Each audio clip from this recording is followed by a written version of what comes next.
Lagi, penipu mengaku mu'alaf terbongkar.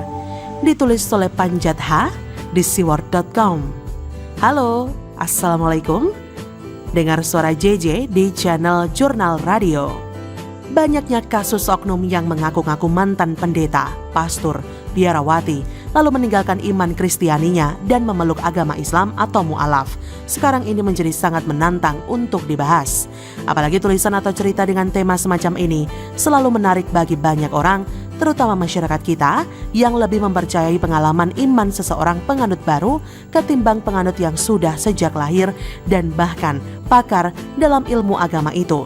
Misalnya Kadrun lebih percaya apa kata Ustadz Bangun Samudra soal agama daripada penjelasan Profesor Dr. Qurai Shihab. Banyak orang yang berpindah agama dengan berbagai alasan dan itu adalah hak asasi yang harus dihormati. Seseorang yang berpindah agama dari Kristen ke Islam misalnya, jika perpindahan itu sebagai hasil dari proses perenungan yang mendalam, tentu sangat layak dihargai dan dihormati. Terlebih bila ternyata kehidupannya menjadi lebih baik atau lebih bahagia dalam lingkungan agama barunya, kita tentu turut berbahagia. Namun, justru sangat disayangkan apabila kemudian hari kerjanya malah menjelek-jelekan agama lamanya dengan motif cari keuntungan materi dan popularitas. Beberapa waktu lalu kita dibuat heboh oleh viralnya video seorang ustadz, Bangun Samudra, yang mengaku mantan pastor cerdas yang berhasil lulus dari Vatikan dalam waktu singkat, tapi kemudian dibantah oleh banyak orang yang mengenal yang bersangkutan dan merasa aneh dengan klaim-klaimnya. Tidak jauh sebelumnya kita juga sudah bosan mendengar atau membahas Yahya Waloni dengan segala klaimnya yang juga dimentahkan banyak orang dengan bukti-bukti yang sangat telak dan sayangnya kok tidak direspon oleh yang bersangkutan. Lalu ada Hajah Iren Handono yang katanya mantan biarawati.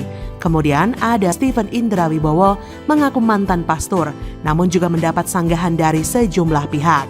Belum lama ini penulis ketemu video di YouTube tentang seorang penceramah agama yang mengatakan dirinya sebagai mu'alaf, mantan pastor dan pakar ahli Injil.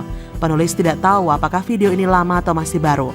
Soal itu bisalah kita abaikan, sebab yang hendak kita bongkar adalah unsur penipuan dan akal bulus oknum-oknum yang dengan sadar telah merusak agama demi kesenangan duniawi. Dengan semakin banyaknya contoh tentang modus-modus semacam ini, semoga membuat banyak orang waspada, kritis, dan cerdas saat berhadapan dengan oknum-oknum yang mengaku mantan pastor, pendeta, dan sebagainya.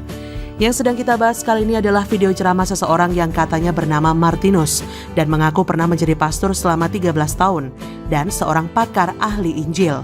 Menjadi menarik ketika dalam cuplikan video ceramahnya itu kok salah menyebut nama salah satu nama kitab dalam Alkitab. Dia menyebut Yesemia, sementara nama seperti ini tidak ada dalam Alkitab. Apakah mungkin maksudnya Yeremia? Orang yang pernah menjadi Kristen atau Katolik terlebih punya status sebagai rohaniwan tetapi tidak tahu menyebut Yeremia, jelas merupakan skandal yang sangat memalukan.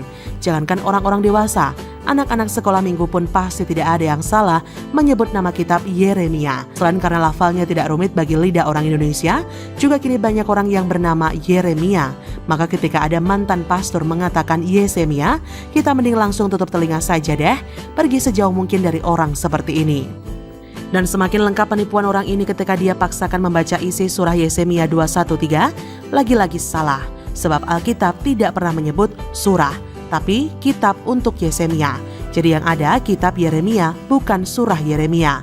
Memang sih dalam Alkitab Perjanjian Baru ada juga surat Paulus ke jemaat di Roma dan seterusnya, tapi tidak pernah dikatakan surah, sebab itu adalah istilah dalam Al-Quran. Dalam ceramahnya itu, dia bercerita bahwa pada September 2015 di Makassar dia adu debat dengan seorang murtadin bernama Saifuddin Ibrahim. Lucunya, Saifuddin dia sebut mewakili Muhammadiyah. Katanya, Saifuddin terus mengupas dan mengupas tanpa sadar bahwa dia sedang berhadapan dengan pakar ahli Injil. Kemudian mantan pastor yang satu ini dalam ceritanya itu meminta kepada Saifuddin untuk membaca surah Yesemia 213 dan surat Roma 32. Bagaimana bunyi Yesemia 213 menurut mantan pastor yang juga pakar ahli Injil ini? Demikian seperti dia bacakan dalam ceramahnya. Ketika anugerah nikmat Tuhan itu datang padamu, maka gunakanlah anugerah nikmat itu sebaik-baiknya. Lalu mungkin menafsirkan ayat versi dia itu seperti ini. Meskipun kau berhubungan intim antara laki dan wanita dengan tidak diikatkan tali pernikahan, namun didasari suka sama suka dan tidak memperkosa satu belah pihak atau merugikan pihak lain, maka sah di mata Tuhan. Tapi kalau kita membuka ayat Yeremia dalam kitab Perjanjian Lama, sangat jauh dari bacaan sang mantan pastor itu. Tepatnya Yeremia 2:1-3 berbunyi seperti ini. Kata Yeremia kepada mereka, beginilah kamu katakan kepada Zedekia. Demikian pula dengan surat Roma 3:2 yang dia bacakan sebagai berikut. Ketika kau pelayan Tuhan dan tangan-tangan haram bagimu untuk melaksanakan pernikahan, maka jika kau menikah, maka kurang rasa tanggung jawabmu melayani Tuhanmu.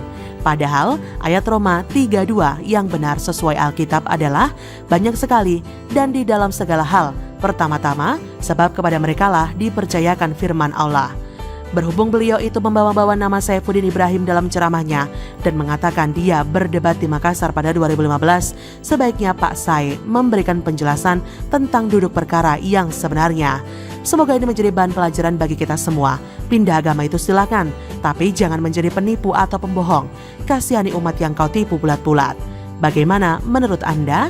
Silakan tulis komen Anda di kolom komentar, like, subscribe, dan share di sosial media kalian. Artikel ini bisa Anda lihat secara lebih lengkap di laman siwar.com. Terima kasih. Wassalamualaikum warahmatullahi wabarakatuh.